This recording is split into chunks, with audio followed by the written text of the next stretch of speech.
அனைவருக்கும் வணக்கம். சிவாய நமக. நாளை சதுர்த்தி விரதம் மற்றும் திருவோண விரதம் இரண்டுமே சேர்ந்து வரதுனால மிகவும் சிறப்பான நாள்.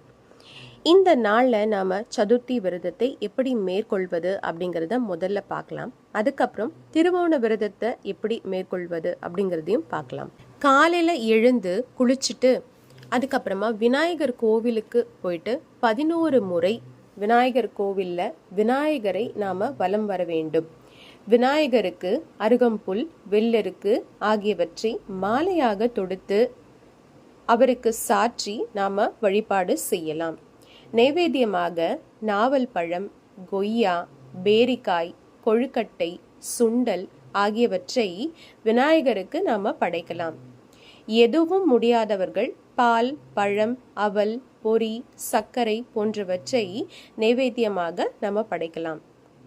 விநாயகருக்கு படைத்த பிரசாதங்களை மட்டும் இரவு உணவாக உட்கொள்வது மிகவும் சிறப்பு.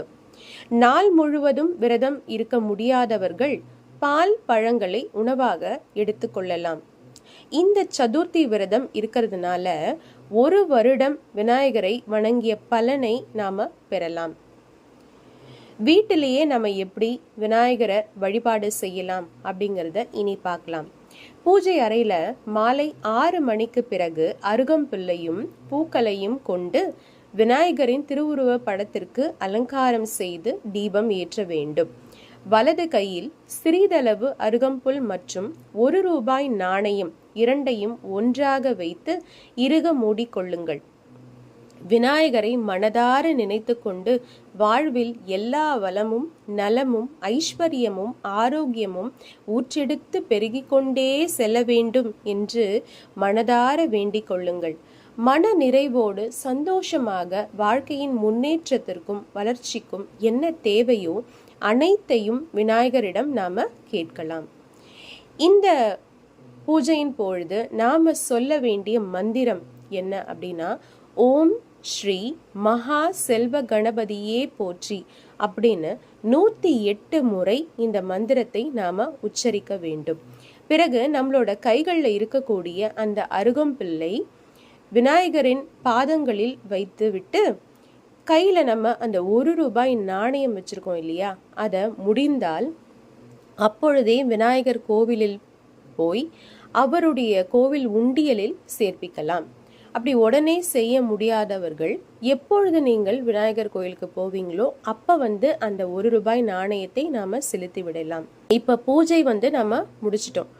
நிறைவாக தீப தூப ஆராதனை செய்து பூஜையை முடித்து விடுங்கள். இதுதான் சதுர்த்தி விரதம் இருக்க வேண்டிய முறை.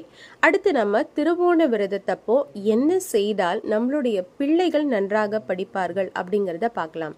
திருவோண நட்சத்திரத்திற்கு மிகவும் உகந்தவர் ஹயக்ரீவர். இவர் கல்வி கடவுள். இவரை வழிபாடு செய்வதால் நம்முடைய பிள்ளைகள் நன்றாக படிப்பார்கள்.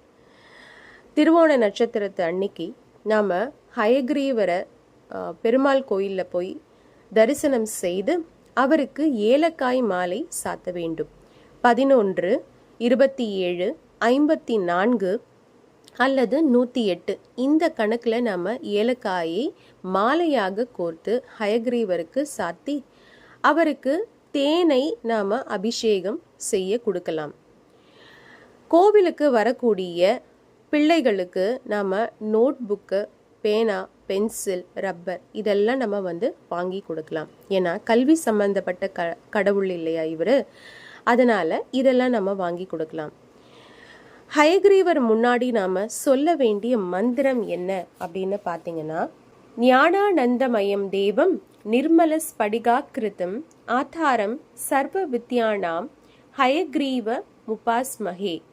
இந்த மந்திரத்தை எத்தனை முறை சொல்லணும் அப்படின்னு பார்த்தீங்கன்னா, 11 முறை அல்லது 27 முறை அல்லது 54 முறை அல்லது 108 முறை நாம் ஹயக்ரீவர் முன்னாடி இந்த மந்திரத்தை நாம் பாராயணம் செய்யலாம். ரொம்பவே சிறப்பு வாய்ந்த தினமான நாளைக்கு, அதாவது சதுர்த்தியும் திருவோணமும் சேர்ந்து வரதுனால கூடுதல் பலன்களை நாம் பெறலாம். இந்த வழிபாடுகளை செய்து மிகுந்த நல்ல பலன்களை நீங்கள் பெற வேண்டும் அப்படின்னு சொல்லிட்டு இந்த பதிவை நான் இங்கே முடிக்கிறேன். மீண்டும் ஒரு நல்ல பதிவில் நான் உங்களை சந்திக்கிறேன். நன்றி, வணக்கம்.